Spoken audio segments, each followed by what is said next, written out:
So what's up guys, so ngayon tuturuan ko kayo kung paano mag-terminate ng patch panel. So yung mukha ng patch panel. So yung patch panel merong 24 slots. So every slot lock, so para mas mapadali ang wire management. So may color coding na ating susundin pag mag-terminate ng patch panel. Either B or A. So, yan ang work cable manager. Magagamit natin yan pag mag-terminate ng patch panel. So, balatan yung UTP cable.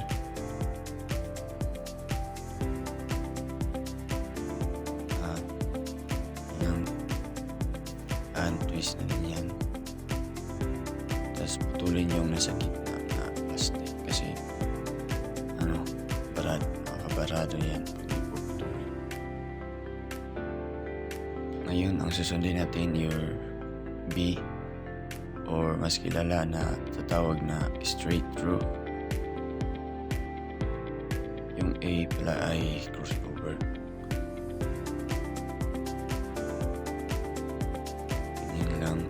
Ipapalo lang natin yung kung anong nakasulat sa color coding.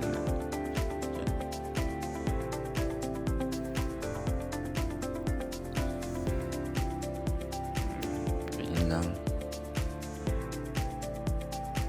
Tapos magpa-punch na tayo.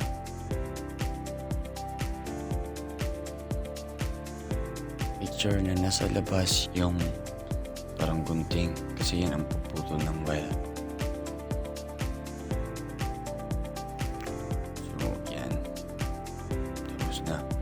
So, repeat lang natin yung process sa ibang cable, slot ng patch panel.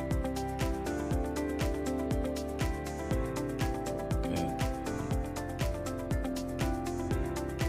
So, tapos na, gamitan lang tayo ng cable ties para mas malinis tingnan ang ating pag-cable.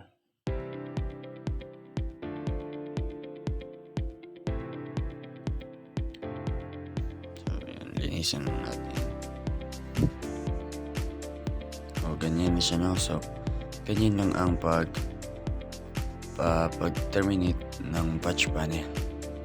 So, salamat sa panonood. Hanggang sa muli.